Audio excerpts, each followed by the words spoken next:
go.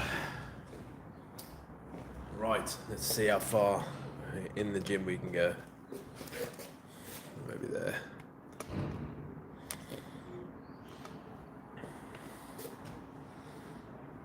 That might be enough. Fancy doing this for a bit today. What's the angle like? You can see it a bit.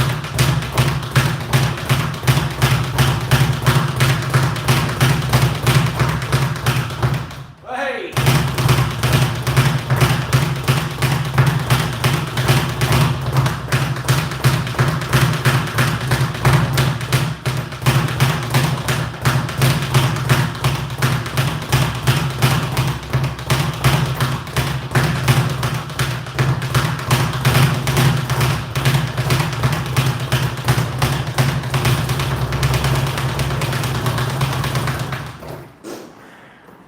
Bit of that. That's what I fancied. And the sink, yeah, it'll be alright, I think. Oh. Usual. Fully interrupted night's sleep. Small child. Need some leather barking for this.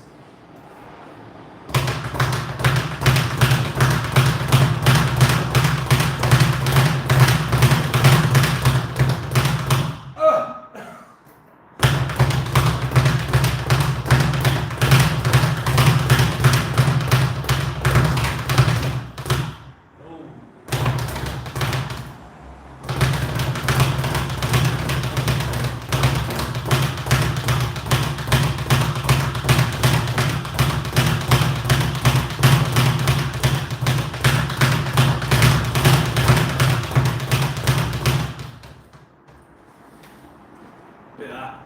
Hit myself in the face. Sore on my knuckles as well. Just give me a little sore knuckles. Skiddy-doo, diddly-doo. So we're going to go on this for a little bit.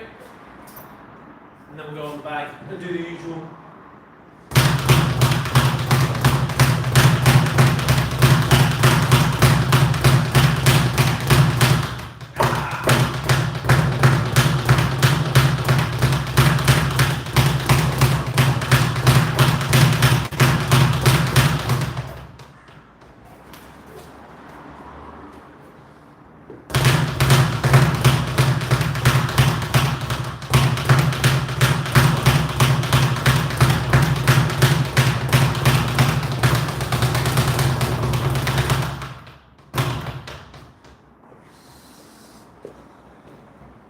Eight people, how are we? Ask me a question. 15 people, let's get on it. Ask me a question, whether it's about boxing, whether it's about the speed bag. What do you want to know?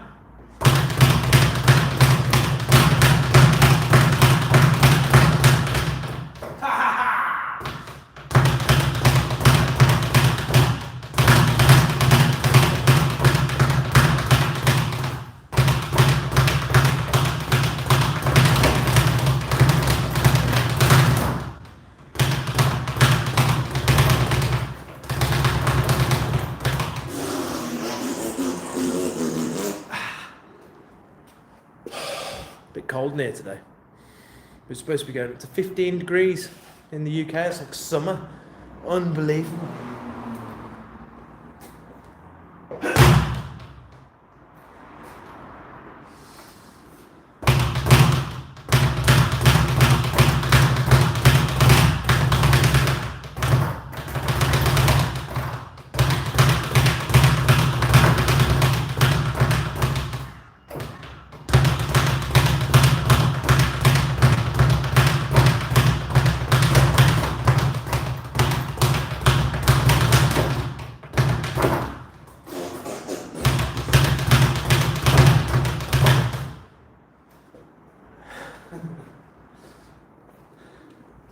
This is the speed bag, the speed ball.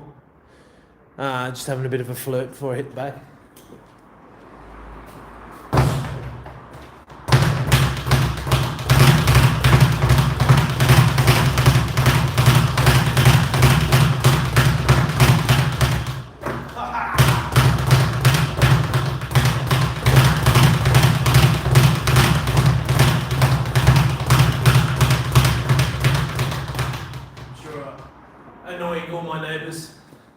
Fuck him. Nice. No, you're nice. You're a nice person. Hey.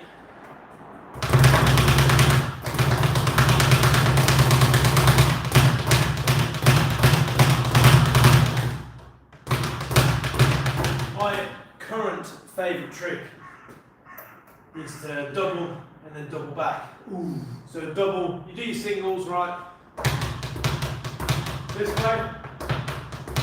And then you can double it by letting your hand pass right behind the other, and you hit that ba-ba-ba, ba-ba-ba-ba-ba, right?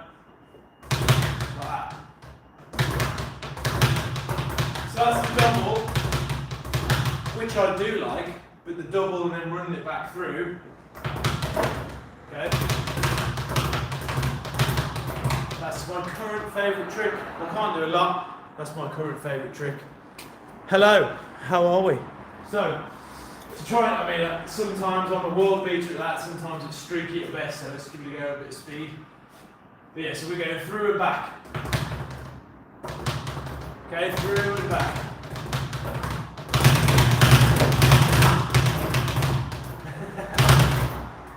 That's my favourite trick. What annoys me though, that's my favourite trick on here, right? It's fucking hard to do.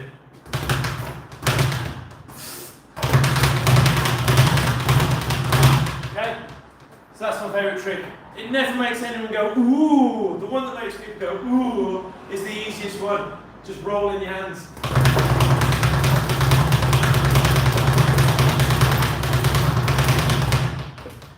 So you do all this fancy stuff, getting your elbows involved and all that, no one cares, and then everyone loves that one. The rhythm is, if you know about music, triplets, okay? Anytime I see people punching this thing, I feel like it's unimpressive, and I can do it better, never tried. Try it, it's good fun. This is the hardest thing that people get, it's the initial, once you've got the initial rhythm, it's easy to do the simple stuff. So the rhythm is a triplet. If you know about music, triplet, triplet, triplet, triplet, or 1, 2, 3, 4. Ba ba ba ba ba ba ba ba ba ba ba ba. Ba ba ba ba ba ba. Okay. 1, 2, 3, 1, 2, 3, 1, 2, 3, 1, 2, 3, triplet, triplet, triplet, triplet. That is the rhythm for the standard hit, no matter how fast. So always start single hand. There's some pointers. Start with one hand, rotate over the shoulder. So my coach taught me, you're pulling a heavy piece of rope over your shoulder. Okay? Start with one hand, pulling rope over your shoulder. Triplet rhythm. You do not have to go fast when you're learning, and the harder you hit it, the faster the ball's going to go. So, soft, delicate hands.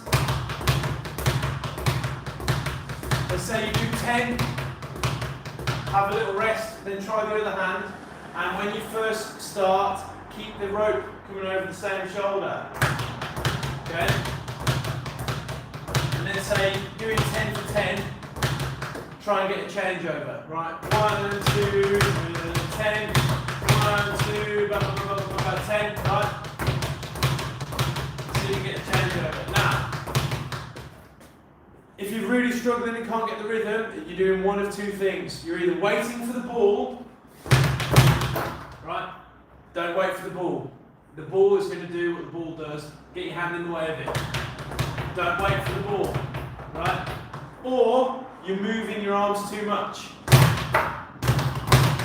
Your elbow, it goes too quick. You can't let your elbow move, right? Keep your elbow still. Pull rope over your shoulder. 1, 2, 3, 4, 5. 1, 2, 3, 4, 5. Triple it, triple it, triple it, triple it, triple it, triple it, triple it, triple it, triple it. 1, 2, 3, 1, 2, 3, 1, 2, 3, 1, 2, 3, 1, 2, 3, 1, 2, 3, 1, 2, 3, 1, 2, 3. That's how you should start. Then alternate hands. Small movements, elbows don't drop.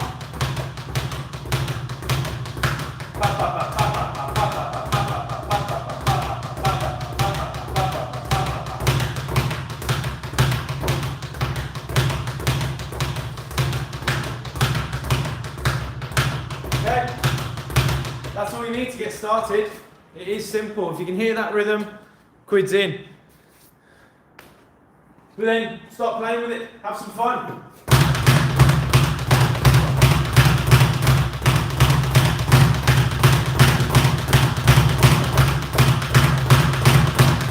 See how fast you can go.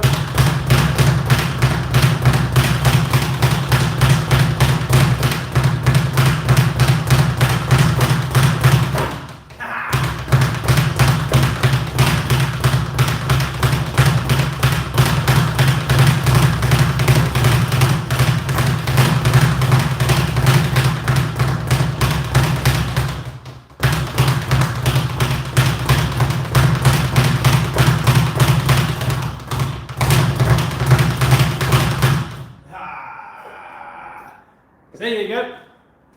That's how you do it. Would like a tutorial on the floor to ceiling. I don't have a floor to ceiling ball in here, just because I don't have the room.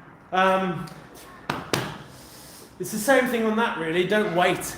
Don't wait for the ball. Your natural rhythm. People find hooks really hard. Don't wait for it. Don't go jab cross. Just jab cross hook. The ball will be there. Bang, bang, bang. Same on this. Okay. Another good thing you can do with this is use it like you're punching someone's head. So, okay.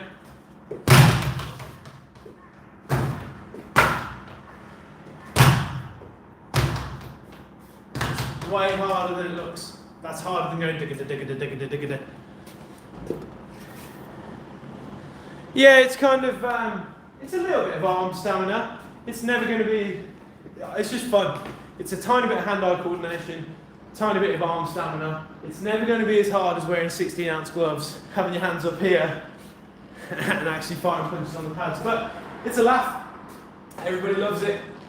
It's addictive, especially once you crack whatever your first trick is, whether it's the singles or like the rolling. Once you crack one of them, you're in, and you'll love it. Everybody loves it. The only problem with this is that it's not very entry level, not in terms of the skill requirement or anything like that, but the cost. These fucking platforms are unbelievably expensive. This is a shitty, cheap one, which is why I've got the weight bag on the top. But to get a good platform, you're looking at hundreds and hundreds of pounds. So that's the only issue. And they're loud, so for your neighbours, they'll hate it.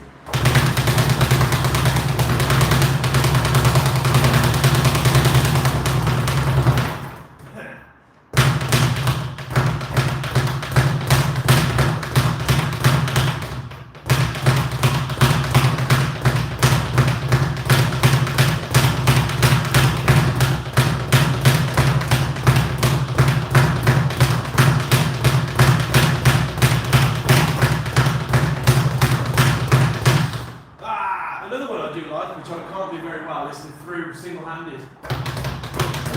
That one. Which I find super difficult.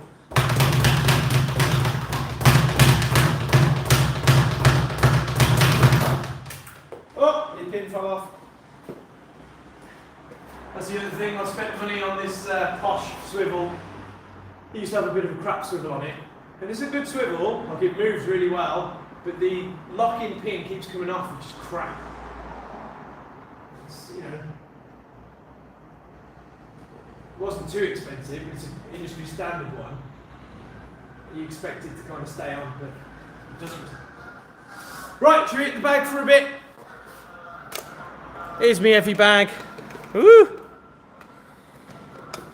The old faithful. Ooh yeah, let's get the wraps. And the gloves.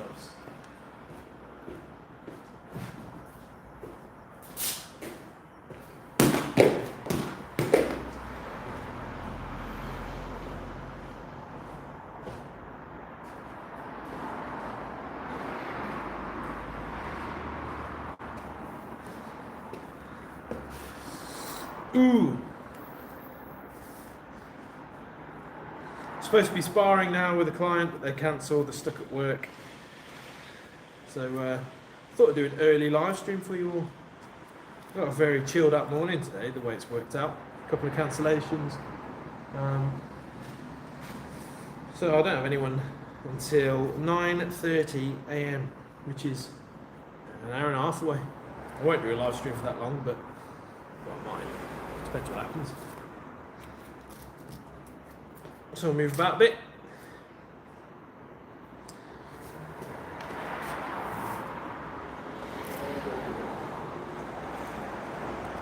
I think Mr. Gombles himself is coming in at some point this morning. He did say he was. I made him a coffee. But he's not here. And he's normally a 7 a.m. kind of guy.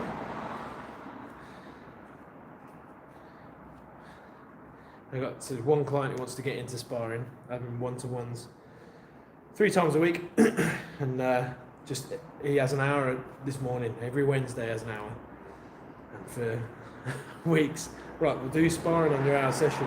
We'll do your sparring on your hour. And he just, every time he's been called into work, I'm gutted. Gutted. I will take my jumper off.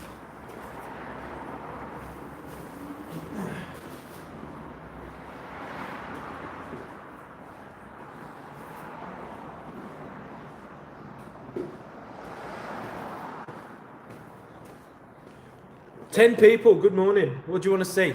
I am a boxing coach. This is my boxing gym.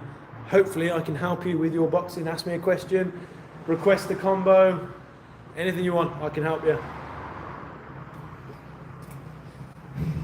I've been a full-time boxing coach for 8 years, 7 years, 8 years, 8 years I think. It's my 8th year. I've been owning, this is the 2nd year of running and owning this gym. It opened last January. So hopefully I can help you. Always willing to give knowledge. I always, here's one thing I'm into at the minute, other than violently fisting.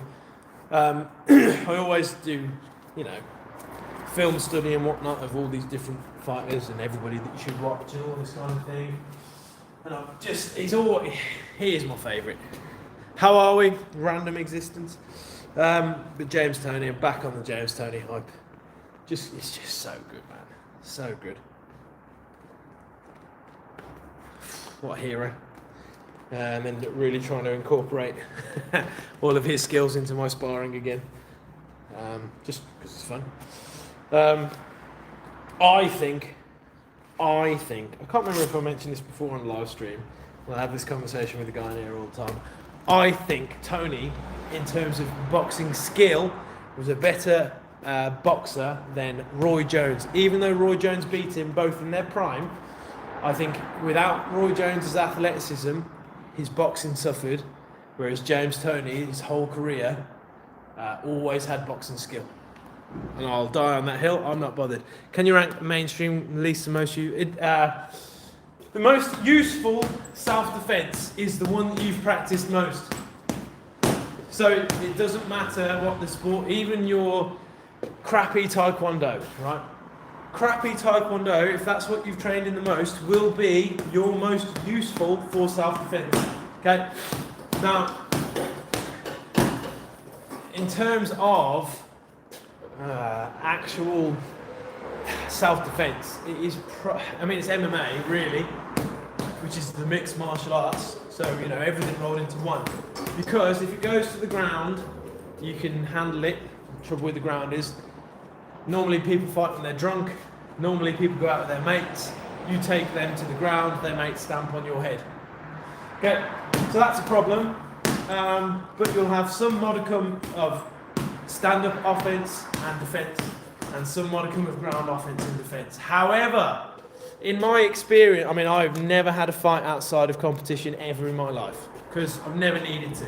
I found that the confidence of doing this sport for 20 years, either it shines through when people are kind of trying to start conflict, or when I'm neutralising a situation, and either they can see because normally people pick on you when they think they're bigger and stronger and you're intimidated by them. And if you don't show any intimidation and stay calm, they normally fuck off. But the other side is I've never felt like I've needed to fight because I'm doing it in the ring. I'm doing it in here all the time against trained people, and I've always done it. It's my main man here. So, how are you, mate? Great. Me too. Do you know what's greater than being great? Your hair. Whoa! What's that? You know that I used to drive. Did he say yes? I might have told him that's why. He might not be lying. I think I have told him that you're a fireman.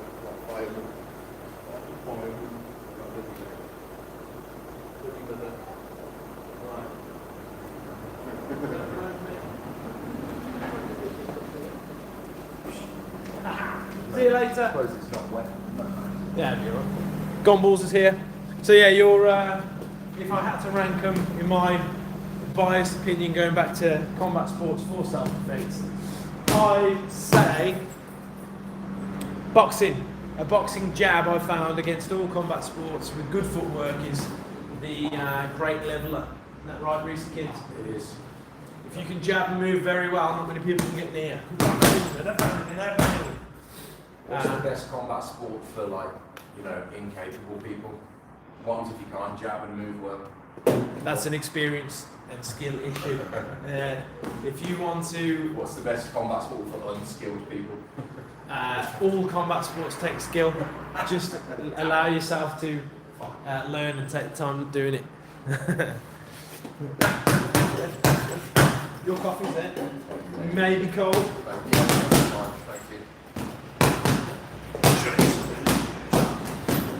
So when I was doing MMA for a brief period of time, I found my jab and my movement stopped a lot of people from being able to get the takedown because I was far enough away with the back step, quite far away.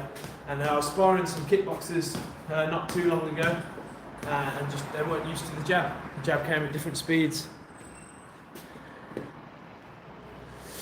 Thank you. The habitual three. There you go. Do what he says, or she.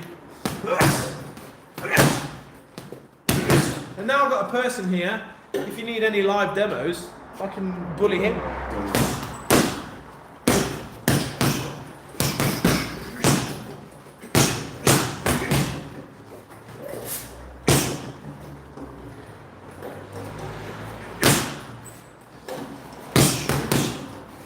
I'm going to say boxing is the best one. Because, fuck it. Because you own a boxing gym. Yes. You're a shill. A boxing shill.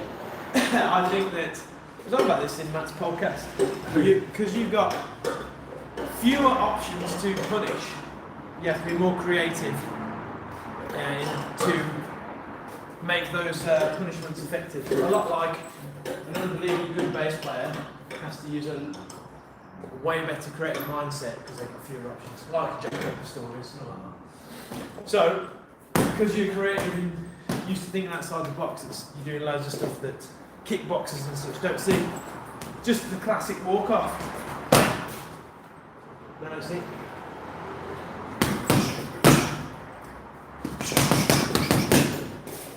How's that one today? Taste difference. I'll tell you what, so I made one for me. Made a long black, and it came straight through. Really took my time, must have been shit. Straight through in about 10 seconds. Oh, that's going to be some crap, but it was. And then did yours, it was perfect. It came through exactly like it should. 27 seconds. You fuck me, bastard.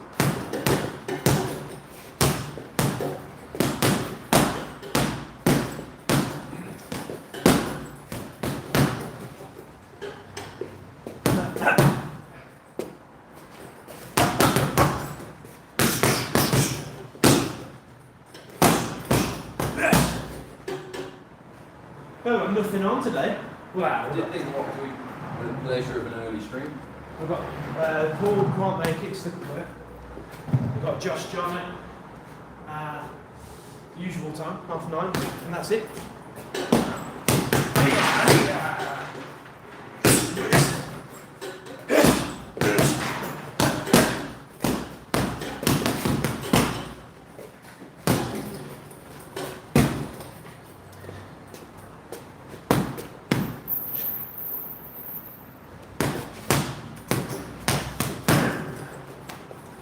Am I a millionaire It's going to be today. This is my day at home today. yet? Ooh. Bass Rutten yet? Yeah, guys. He is nuts. Some of his like street fighting stories are mad. So he was somewhere like Sweden, and they locked him up and took him to a high security prison for the night in the middle of a mountain. For having a bar fight. Unbelievable.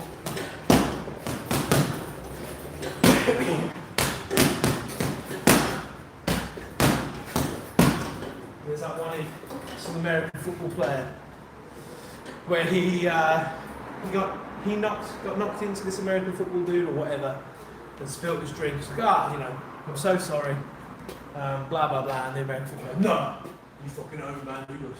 So yeah, I'll buy you drinks. No, really affronted by this. And the guy, he was like, are you sure? You actually want to? And then someone took this American football player aside and was like, that's a full-time championship cage fighter. You probably don't know the guy was like, nah, fuck you. So Bass Rutten choked him out, pulled his trousers off, threw him over the other side of the bar.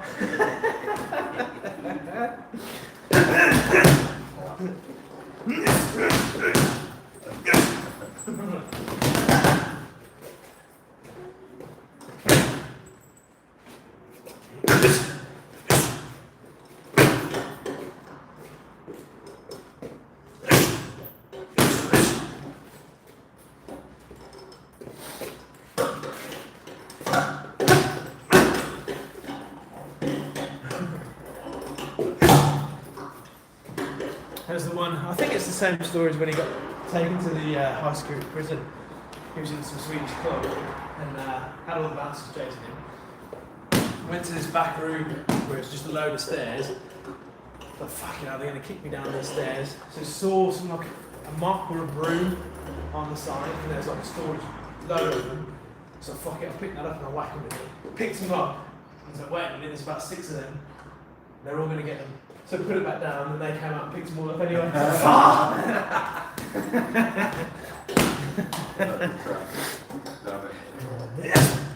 Any questions? Oh, no, it's not about Bass Rutten.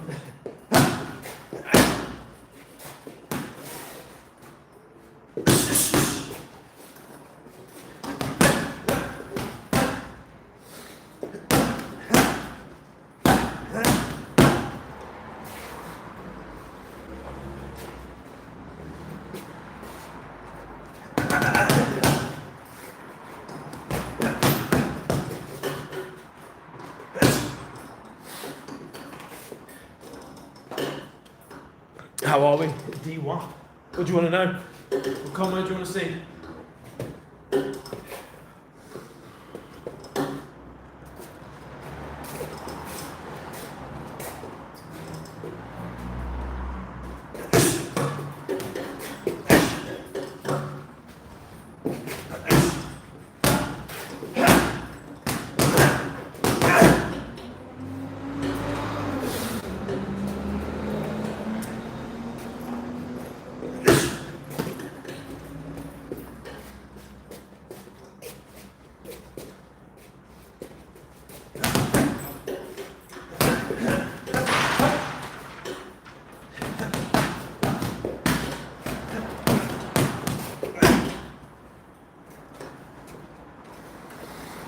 Nothing, no combos, no one wants to see a combo, you're scared of the sheer destruction of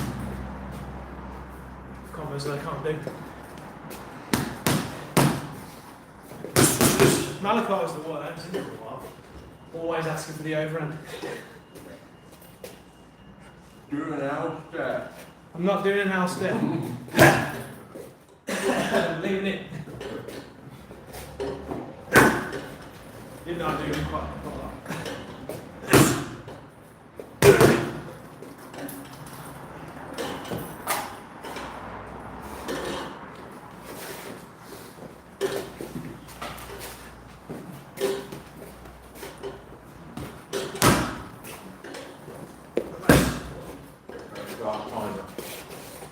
You can turn the timer on if you want to. Press number 1. So this is P1. and then press start. You're alright with that? Start, S-T-A-R. There you go. Nice I one. like fart, yeah. Like fart with an S Yeah. and a T, and an A and an R and a T. Nice. It's fart.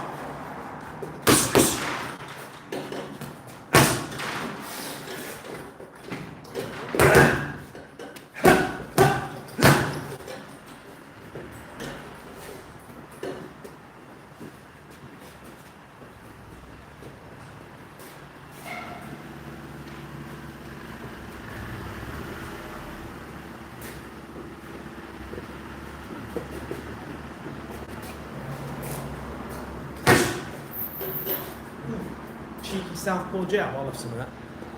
Kazagi versus Tony. Oh! I'm going to say Tony. I think it would be very similar to Jirov versus Tony, where you've got puncher, puncher, puncher, puncher versus very accurate and calm counter puncher. And I think Calzaghe would fire a billion punches as he does, and mostly miss or get glancing blows. And I think Tony would do his thing and pick him off. And I think it'd be the same idea, like the same fight as Jirov, Tony. Real close. Tony by, split decision or narrow win. But yeah, that's a great fight. That's a great fight. That's all right, Paulie. How are you?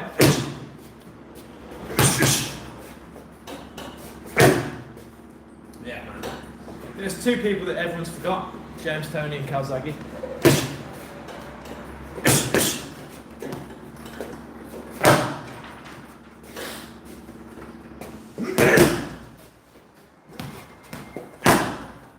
Everyone remembers Roy Jones. He was amazing, absolutely incredible boxer.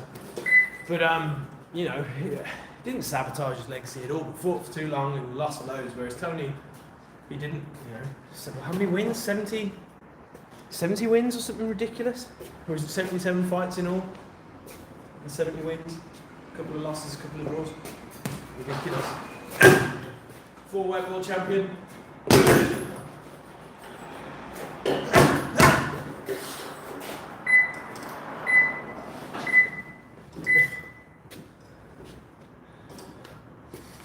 Pulp Fiction on in the bag. Good film. Good film.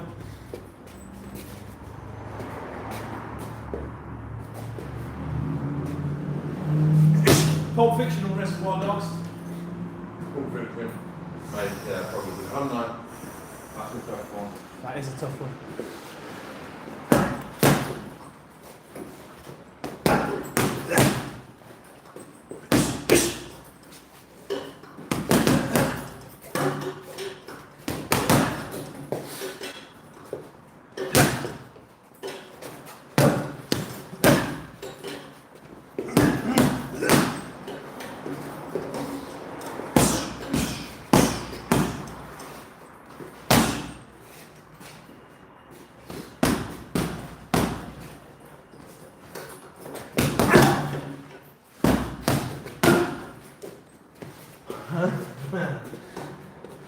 Pulp Fiction, yeah. I mean, they're both great. I like both. Would have liked to have seen Tony against Brits. Well, the problem with that is that Eubank, Ben, I know Collins did go over. None of them wanted to go over and fight in America because you had the absolute murderers row.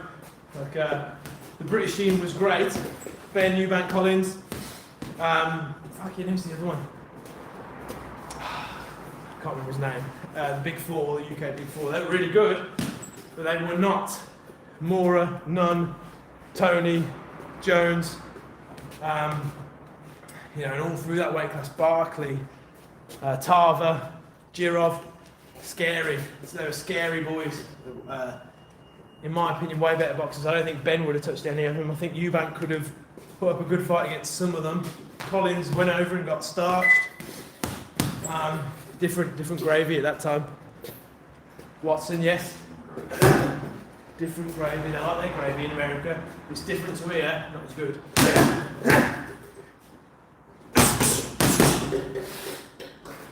I think it was Eubank himself who said You know, I wasn't going to go over there and try and unify the belts. Fuck that.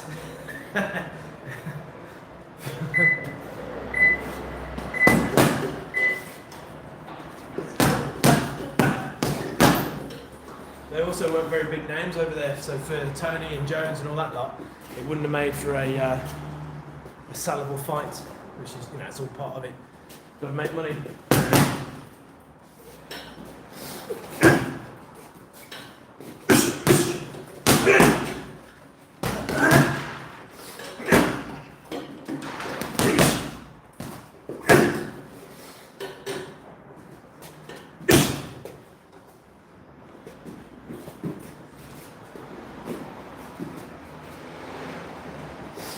I think still now, I mean, UK boxing caught up a bit with the likes of Calzaghe and to some degree Frotch and a few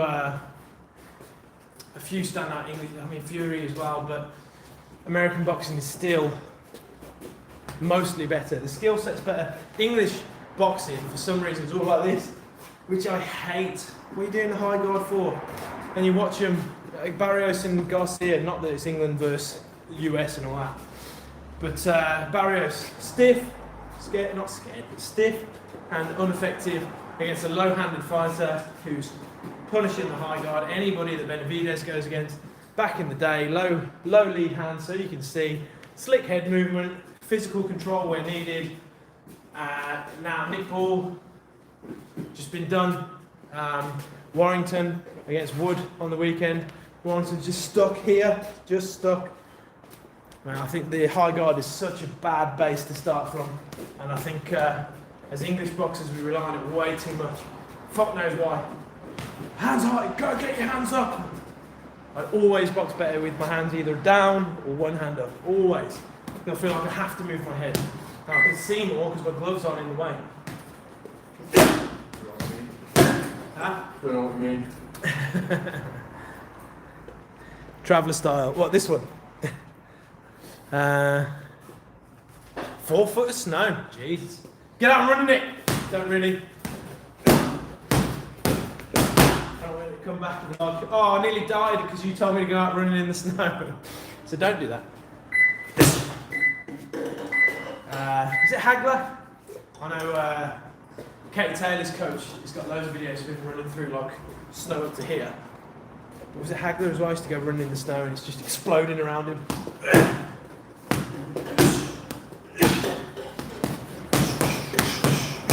It's like running in the snow, but here it's never that deep.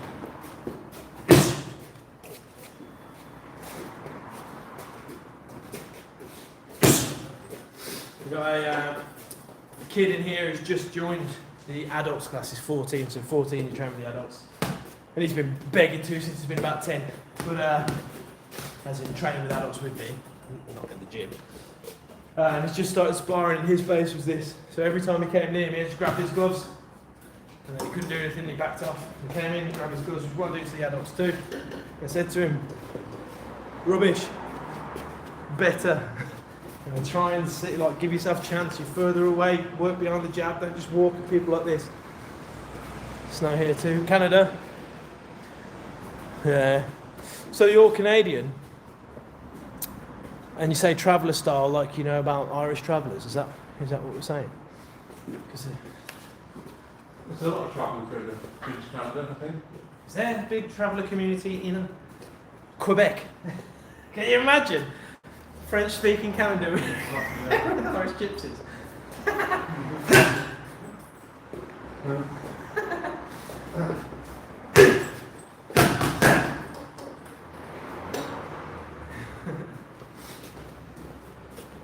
Seen on TV? Yeah.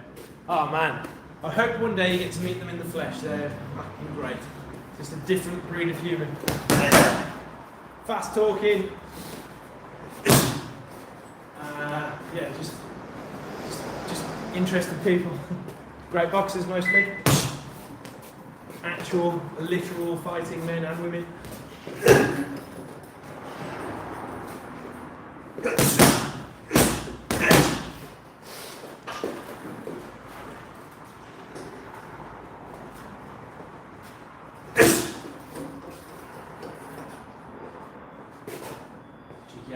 my man Reese over there. Loves an L-step. Was it in close range? It was well in the wrong range. I was perfectly jammable.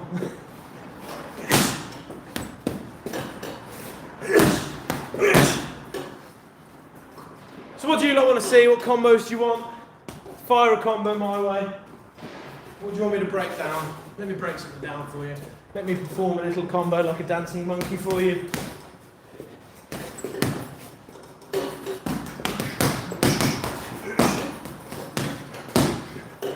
Talk to me about your favourite boxers.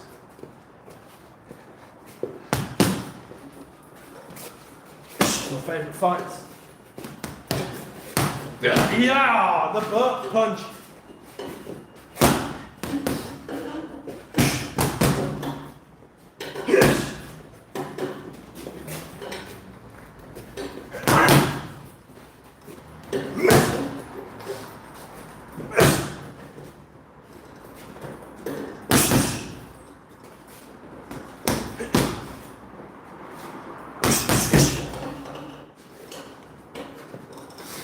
Oh, here's one thing I also like to do. All the bag spinning.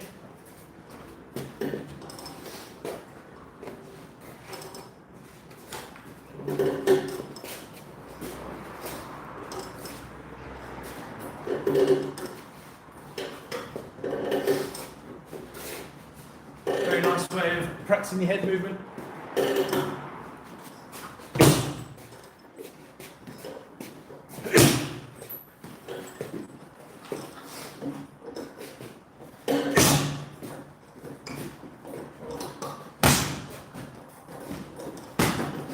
Someone will know, I swear it was this weekend, but apparently not. It's 28th of next month, but Atama and Franklin, has it always been March? I could have sworn it was Feb. It's been delayed, because, what was it? Again, looking back at Tony, 7 fights in his first 2 years. Activity, activity, activity, activity. You want to make money as a boxer, be active. We're in an absolutely criminal time where we've got some great skilled boxers fighting once or twice a year. What a load of shite.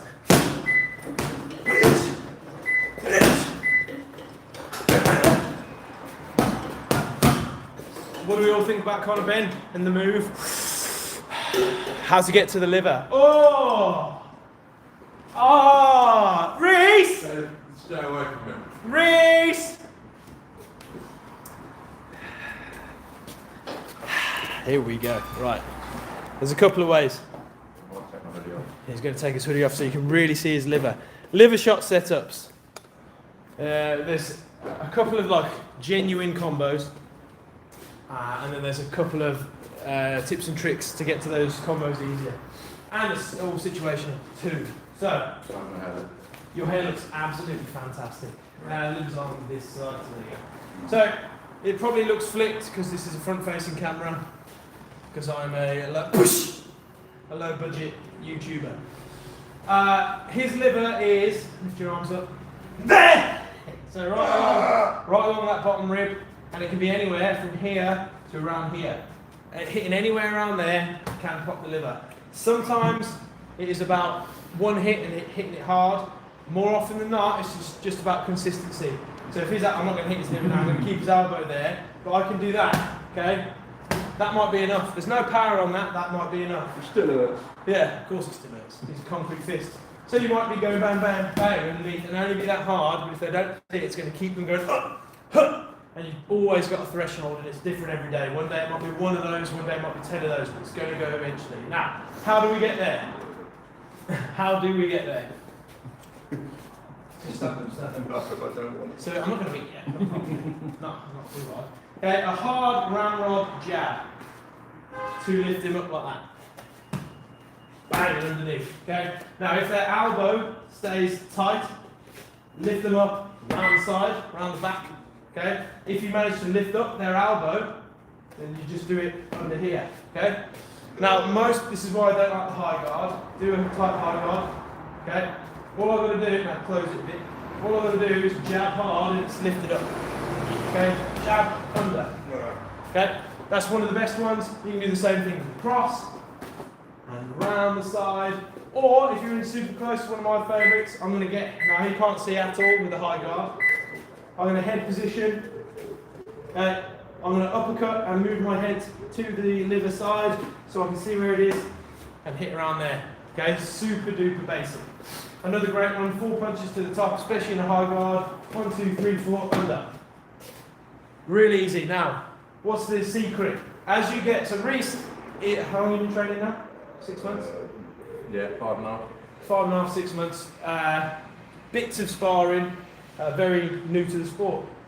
So, he probably won't have the flinch response yet that you get with more experience, especially after you've been popped in the liver. Where you see anyone's head dip down here and you're going to squeeze as hard as possible and go, fuck, because you know what's coming, right? I do now. And it gets to a point where everyone's so switched on that any time you dip your head, they're going to go here, which is then when you can play with your left hand. So you might hit to the liver and deliberately hit their elbow, then do the same setup, and come up there. That's different. But it gets to the point where every time I do that, he's going to defend his liver really well. So I want to do things like keep my head where it is and liver underneath. Okay? Same with the uppercut. And keep your head where it is. Ryan Garcia is very good at doing this. He'll even do it from here and he'll just rush in, bang, come in. Okay? The important thing with that, thanks Reese, see you later. Wow. The important thing with that is that you need to practice how to deliver it. Okay? So I need to learn how to whip through without telegraphing the punch. So once you've got this one sorted, fold the hip, unleash the spring, hit to the body, whether it's upwards and inwards or whether it's round the side. Okay, your traditional liver shots. I need to now do it from here. Right? I just think I spat a big lump of phlegm over there. That's what it felt like. Probably on the camera. So, how do I do that? I rip my right shoulder back from its starting position. From here, and rip it back. Bring the weight into the back foot. So I'm here. Again, that's enough. Morning. Then I want to set up one of my favourites. If they're on the ropes, they can't go anywhere, and they're full guarding. Thank you very much. 1, 2, 3, 4, whack underneath. And you want it to be quick. Just sink it in. No towel. Works every time. But you need to develop that rip through the shot. Okay? I think nowadays I'd probably fire that punch harder than the traditional punch. It's way faster. That's my favourite way of firing a liver shot. Isn't your head in the middle and in danger? Yes. Yes. So it's situational at best. Again, this is why I think this is a terrible way of defending yourself. Because it's very easy to manipulate. One of those is, you know that they're not really going to throw anything from here, especially if you're punching them in the gloves. You're pinning them at their head, their head's bouncing around, whack. And they're going to come, if they are going to come back at you, it's going to be with a, okay, or a, so you just be aware of how their body moves. So, situational, same as anything in boxing, situational, know what they're going to do. That kind of stuff is when they are reacting poorly to your jab and they're looking at the clock and they're stuck, okay, that's when you want to start doing that because they're only going to box negatively. So really the best liver shot setup is just you having a good jab. But that, I'm telling you now, get on your heaviest bag you've got. Again, this is 100 kilos, it's stuffed with rubber, without any towel, just rip a hook through to the body. Okay, Canelo's also very good at doing that one. Thank you very much. Again, ask. I'm happy to divulge information and bully my, what's the word? Members. Well, bully my members, whether they want to be bullied or not.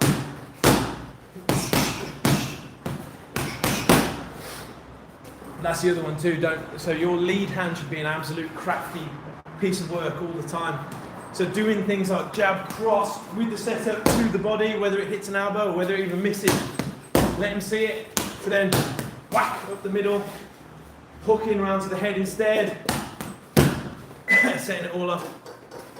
Your psychology, if you know about, or if you can read their psychology and control it, very easy to pick shots.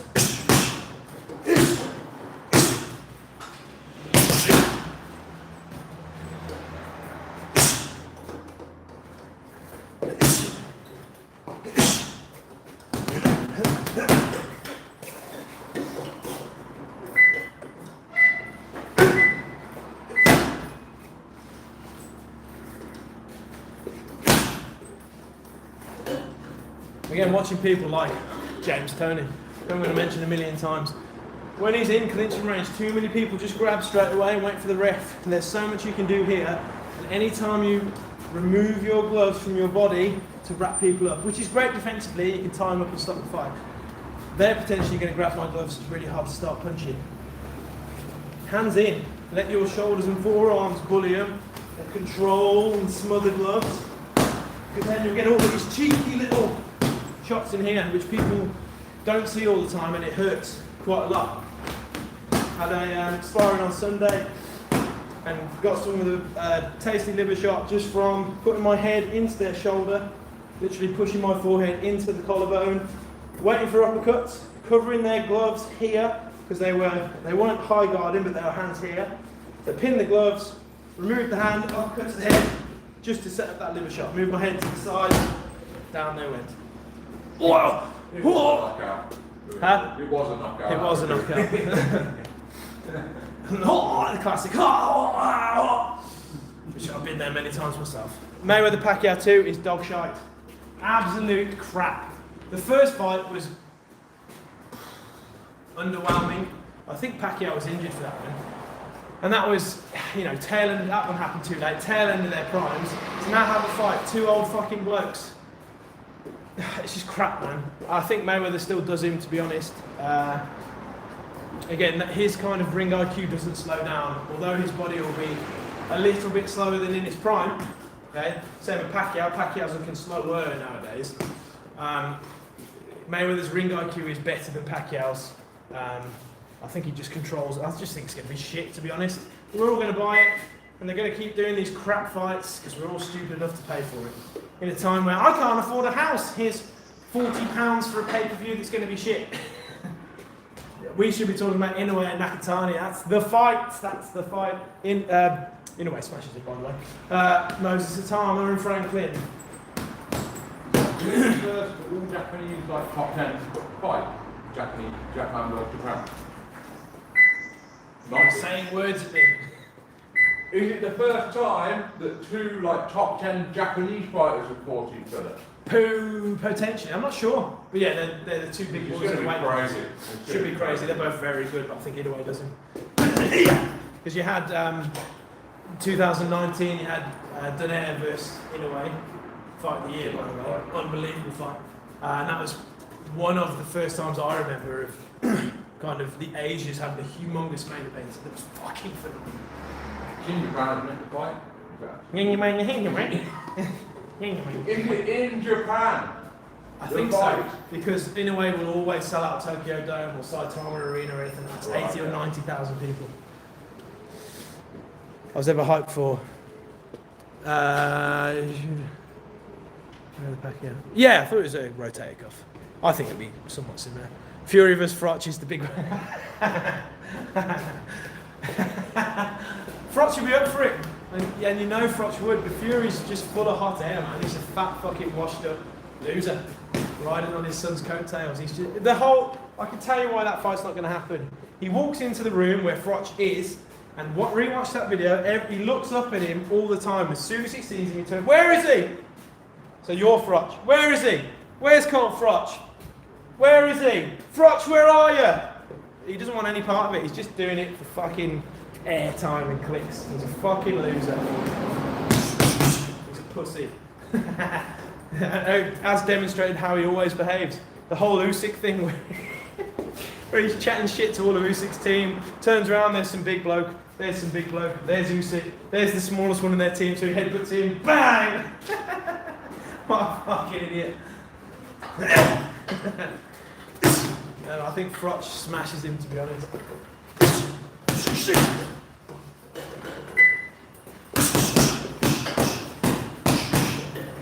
And there's another demonstration of English boxing versus American. Frotch was probably one of our best boxers in that period. And then went against Andre Ward and got absolutely schooled, absolutely destroyed. Different skill level. Golovkin, but again, he's old now. We've got so many good boxers coming through with coming back to, 70s, 80s, 90s skills. It's all the young ones you want to be watching. What's his name? What was his name?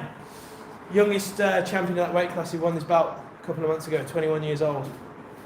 Oh man, I forgot his name, and he's incredible for 21, and he's all slick and low guard, and can't remember his name now, it's gone. And then obviously Bam Rodriguez, Benavidez, there's loads of like 26 and below year old boxers who are really coming through the ranks and looking good. Oh, boxing is on the rise. UFC, I've been a fan of the UFC since 2004 or 2005, something like that. This is the least interested I've ever been in the sport. It's shit. Absolute clown fights. What's the point of having a ranking system if you just give it to the most popular? Whereas boxing, which boxing was like for a long time, we had loads of shit fights and people avoided all the good fights. Now, because all the money's on the table from Turkey Al Sheikh, you've got all the right fights happening. Yeah? There's still some fucking nice fights, but people are fighting the right people for good money. So boxing is really on the up.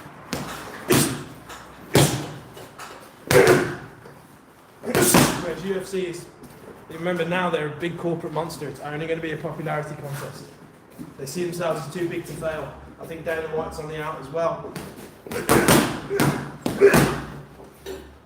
Remember, his first love's always been boxing. He's always wanted to do boxing, and now he is. So.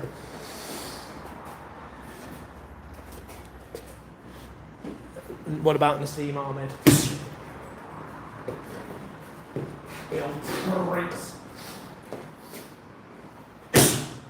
Aside from the betrayal element, do you think Ben is actually going to make him any money though? He's not even that. Like, that's what I mean. No, it's just a bum deal. It's stupid on Dana White's part, and it's stupid on Conor Ben's part. Well, actually, in terms of making money fast, it's a great move for Conor Ben. Well, yeah, but if it is a one-fight deal, like they're all saying it is, Matchroom might have him back, or they will, and they'll put him against an absolute killer. Yeah. That's just a little bit of Are punishment. people going to pay to watch it though? I don't think a lot of UK people will.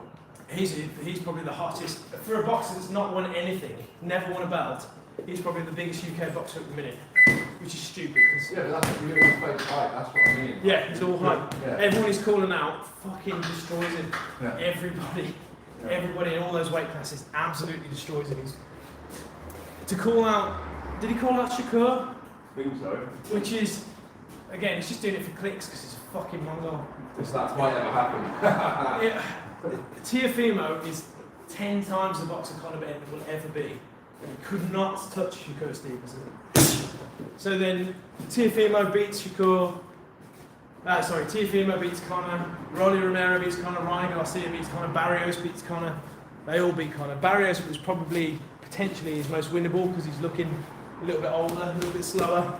But he's going to ruin his star power by taking fights that he's going to lose.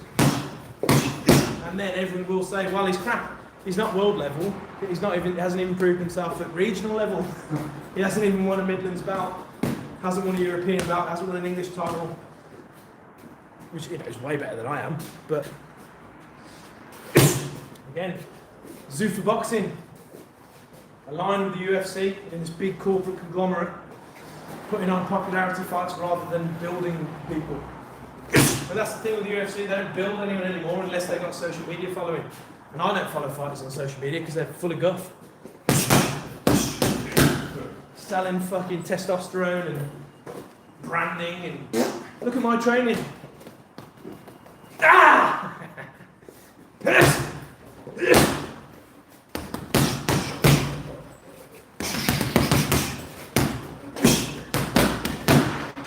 all lap it up.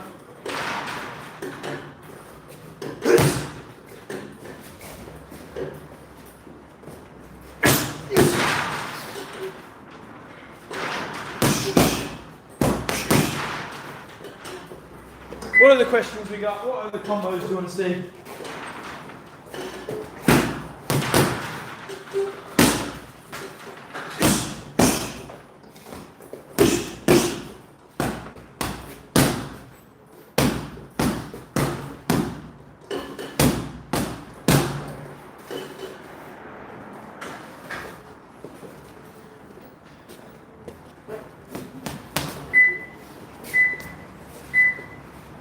What are the stupid fights they're going to do? Dunno.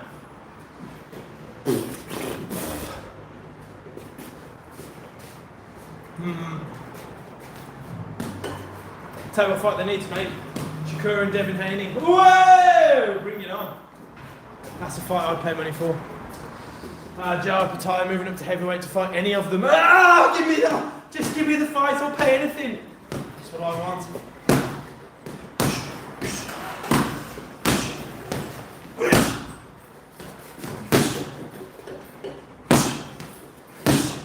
I wouldn't be surprised if, I wouldn't say they're going to go out of business, but if they really pull back the spending and stuff for boxing, because they're trying to throw money at it, which one, never works. Two, throwing money about prestige. You've got 100 years of WBC, WB, all those belts, where everybody's favourite boxers have worn them and held them and defended them, and Zuffa Boxing's got no prestige yet. Give it 100 years, 50 years, potentially, but I think it's going to take a long time, so they're going to realise you can't just pay every fighter £500 million and expect the belt to gain prestige, and potentially nobody's going to want to fight for it.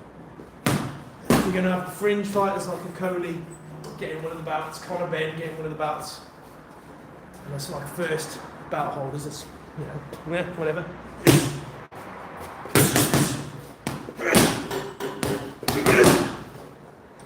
People who aren't quite world level.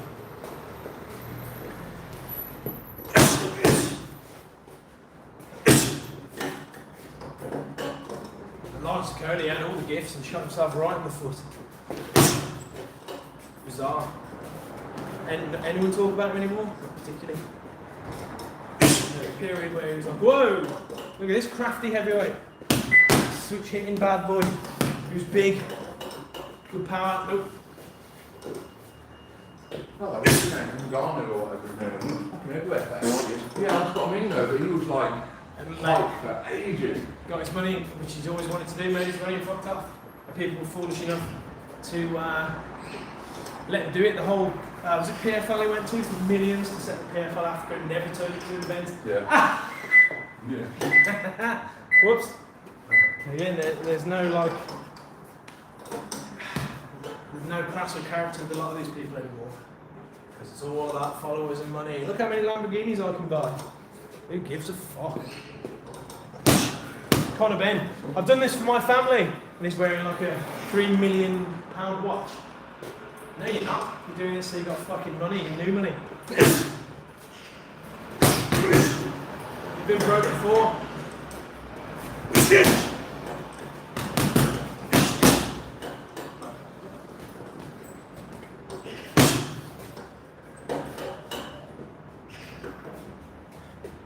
There's one thing I liked about Devin Haney when he was younger. I don't care about the pay. I want the legacy fights. Give me the legacy fights, the money will come when I've got the legacy, which he has. Fight. Again, you want to make money as a boxer, be active. And I mean active in the ring, not talking bollocks on social media like me.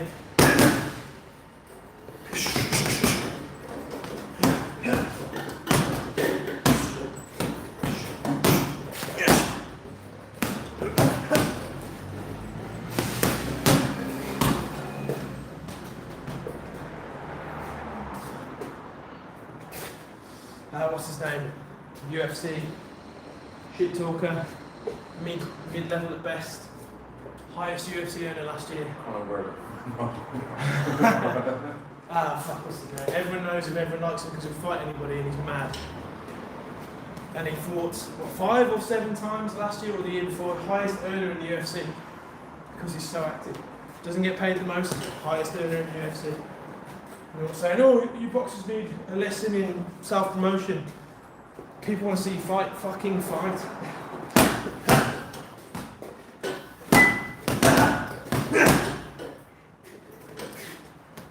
The money will come if you put it, baby.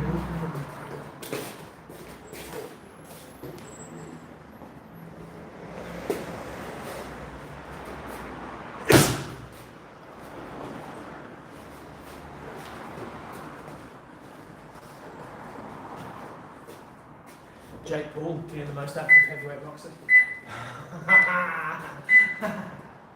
Fucking hell. You heard me. Jake Paul, one of the most active boxers of last couple of years. Jake Paul. I think the only one who had more fights than him was Inouye. 4 fights last year.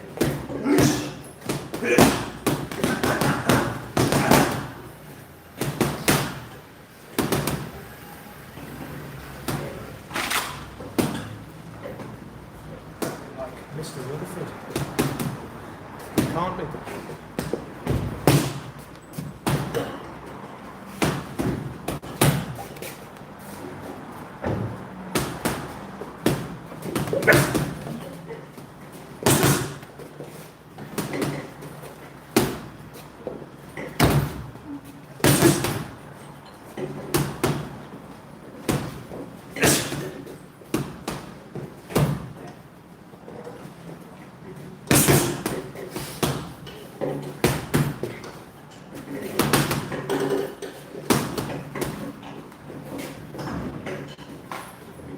We got a question. Weaving after it. You mean how do you do it? So it's same with right. Best one of my favourite phrases in all sports, but especially boxing, combat sports. Spaghetti junction outside, it's going crazy. Defense is an effort statistic. The more effort I put in, the higher success rate of defence I will have. Right. The problem is, Reece, can I borrow you, please? I'm going to hit him. Can't try it. I'm going to hit him hard now, for being cheeky. Right. Loads of people spar, and let's say you want an uppercut with a weave after. The problem is you're not weaving. Hold your eye guard up. Everyone does it now. Close it. Everyone does this. I'm going to uppercut him now. Bam. It is, I know. It sounds like I'm being condescending. I'm not. It is as simple as that. I'm going to uppercut now. Bang. And everyone takes turns. Everyone, do you have abs? I've got more abs than something with a lot of abs. So everyone hits and stops and waits. Bang! What are they going to do? Bang! And I don't mean trying to set traps. I mean hits and stops and waits. Whereas you need to uppercut, bang, and move. Uppercut, bang, and just weave anyway. Doesn't matter if something's coming. Oftentimes you'll just be moving your head and the shots will miss because you're already moving. Okay? The shots will miss because you're already moving. So you've just got to put effort into your defence all the time. So last night one of the classes this month, we're doing flow drills, technical flow drills, meaning I'm going to defend and then I'm going to come straight back into attack and then I'm going to defend with specific actions. So we're doing it with jabs and jab crosses and all that kind of stuff. What that teaches is how to watch, stay calm and pick your moment to strike back. Make them miss, make them pay. But everyone last night was just doing hand defence, back, back, back, back, back, back. So we had, like, let's say, double jab, cross hook was one of the combos. Double jab, cross hook, coming straight back. And because it's nice and it's easy and it's great and effective, double jab, cross hook. If I just do that, I'm not going to get better at head movement. Okay? Double jab, cross, hook. Double jab, cross, hook. Right? I need to force myself and put effort into my defence to get better at my defence. Okay? It's people will go habitual and do what's comfy.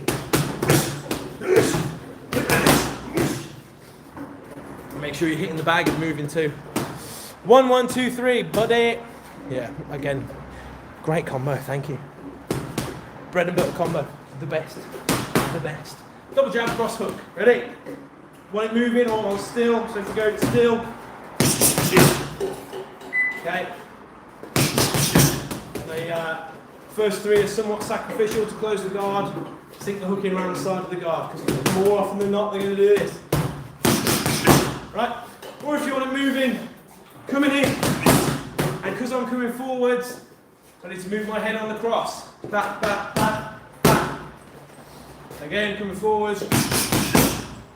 Nice way of getting in close. Very nice combo. Thank you. Thanks for the fire them away. Give me more. Give me more.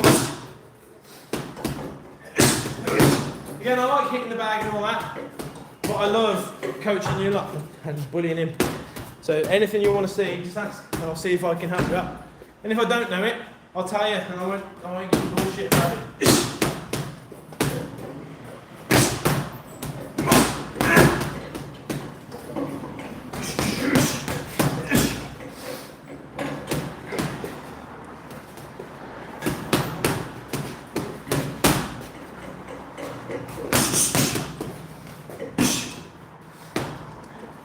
Jab, slip, uppercut, roll. Now, are we talking jab, slip, uppercut, roll? Or are we talking jab, slip, uppercut, roll? Either way, I shall do both for you. We go jab, slip, up, roll. Okay. And again. All the other way. And again. There you go. I noticed Ilya Taporia does this basic yet effective combo. Lead cross, jabs to the body. Jabs to the body cross. Yeah, again, high, low, high, low, high, low. Great ways of hitting people. And the big thing about Taporia, Reese. I will do your pullback in a minute. Big thing about Taporia is that where fuck off, bro. You're not bigger than me. Where he is bigger than me. Not mentally. No, we're both the same. When you fight MMA, and lots of people fight MMA, they're scared of takedowns, of course, right? So you'll do your hit or whatever. Reese will come forward with the shots, and they'll get out, which is great. It's a great way of defending yourself. Where's he gone? But the standard of MMA is that. So even if Taporia, you know, he's got clean boxing anyway. He's very tight when he punches.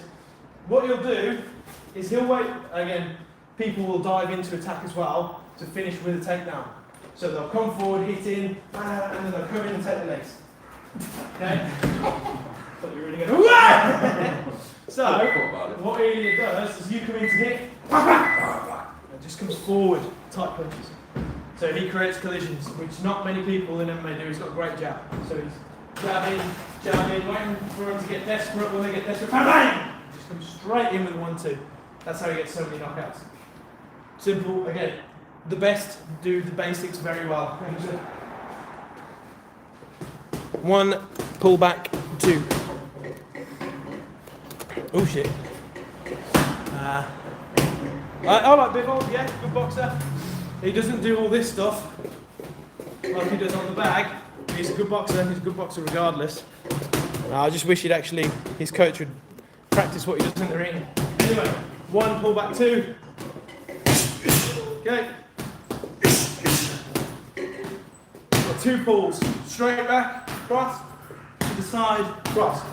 Pulls are somewhat dangerous, but great fun. Okay. And yeah, so Bivol on the bag, you know.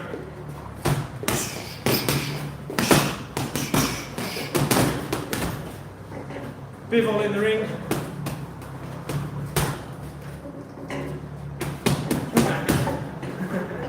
It's weird to me, I don't know why they do it.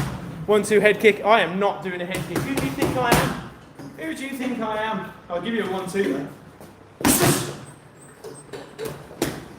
Promised I kickbox for England. I did kickbox for England. I never said I was good at kicking. This would be my combo and this was my favourite 1-2 head kick combo. Bang, bang, ah! With that noise. With that noise, yeah. So, sacrificial punches, really shit head kick on the end.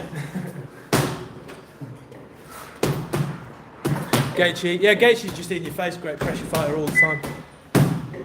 So Golovkin was, we watch him on the pads. Again, you shouldn't really watch people train, because most of the time they're doing it for the camera, but Golovkin was on the punch shield, single shots.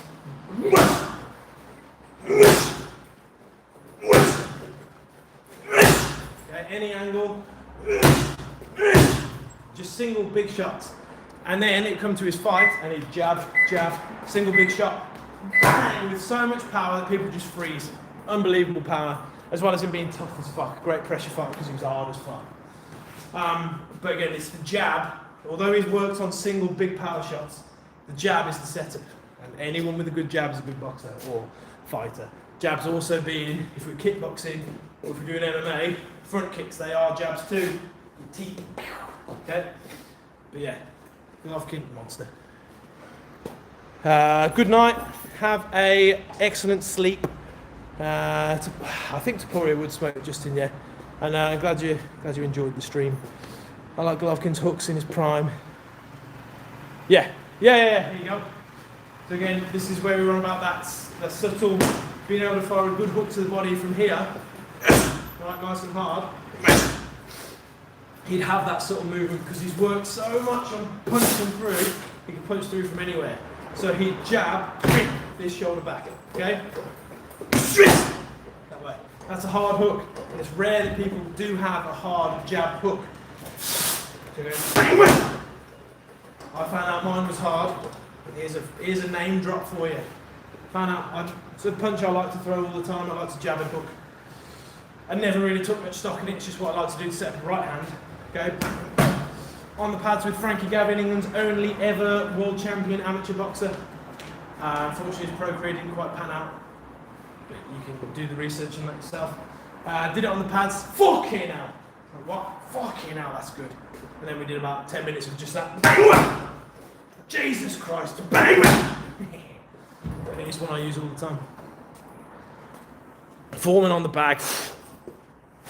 Again, in here I try and get people, or I haven't really done a class on it yet, but preach to people. Well, we've done bits and pieces to get this close to the bag and hit. So that when it comes to hitting people, you've got power from anywhere. To hit with power here with hardly any space is your body committing to the punch. Which means when you're used to the feel of it and pushing through the floor, right? So my whole body is rotating through this shot, but the punches are small. It means you're fucking coughing for me. You're talking shit. That's trying to ruin it. Bollocks, shit. So if you're committing here, right? It means that when I'm out here and I've got more room to rotate, my body's already doing the right thing. So across is bang, just like across here would be. Okay, I'm going from here, now I've got room to accelerate. It's way harder, right? The other side is, Reese! Yeah. I'll ask a question. I'll follow on. I'll give you your follow on in a second. I'm going. So, no, just put your arms like this, but one on top of the other. And then release. Come this way. Lots of people can't punch with power here without going, and obviously if we're sparring, most times we're going to see that, oh! We're going to see that that coming, okay? But I'm going to do this one, do the drive. So I'm right by the bag, okay? He weighs more than me, and it's moving. Oh, come on, that's my breakfast. Okay, so there's no real tell on it. I could be here, and I can go, okay? Right, and they're hard enough. Okay, I can wing more into it if I need to, and then because I'm used to doing that, when it comes to being out here, I can whack it nice and hard and fast. So just like Foreman on the bag, even Mayweather on the bag, stand in front of it, hardly any tell, getting your body weight through the floor, through the shot. So here, okay.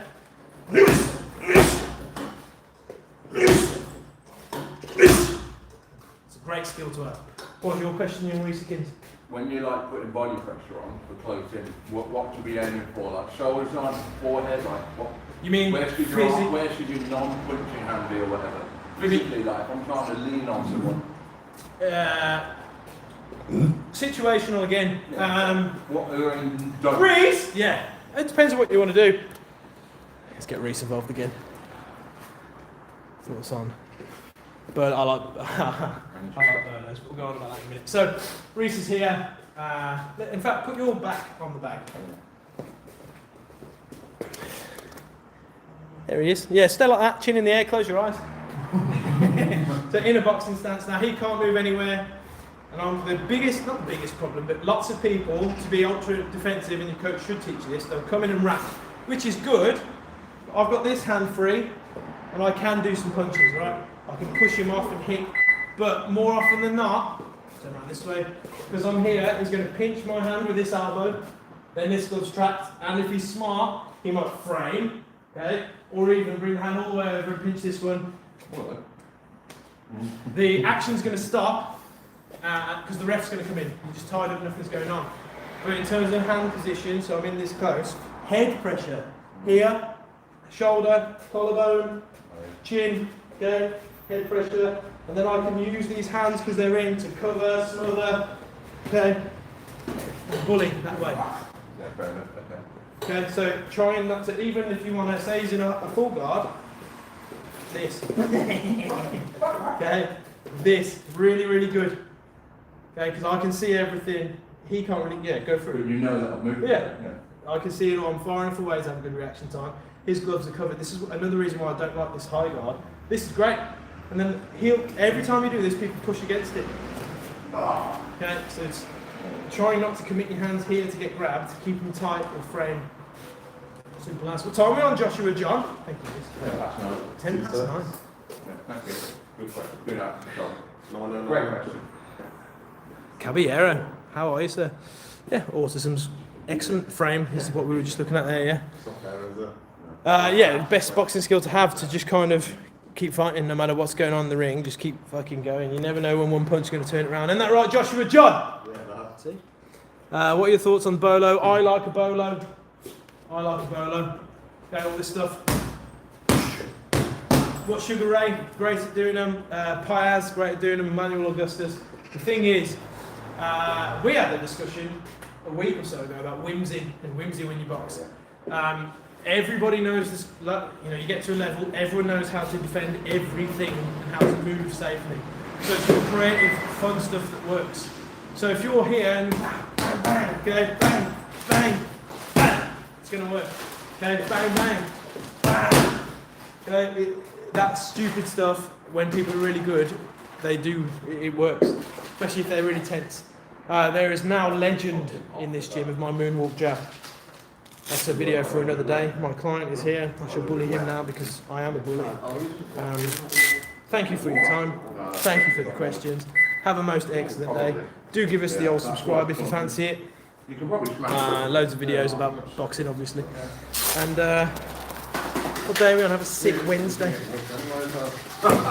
Peace. See you later. I was thinking Williams versus Mark Potter, that fight is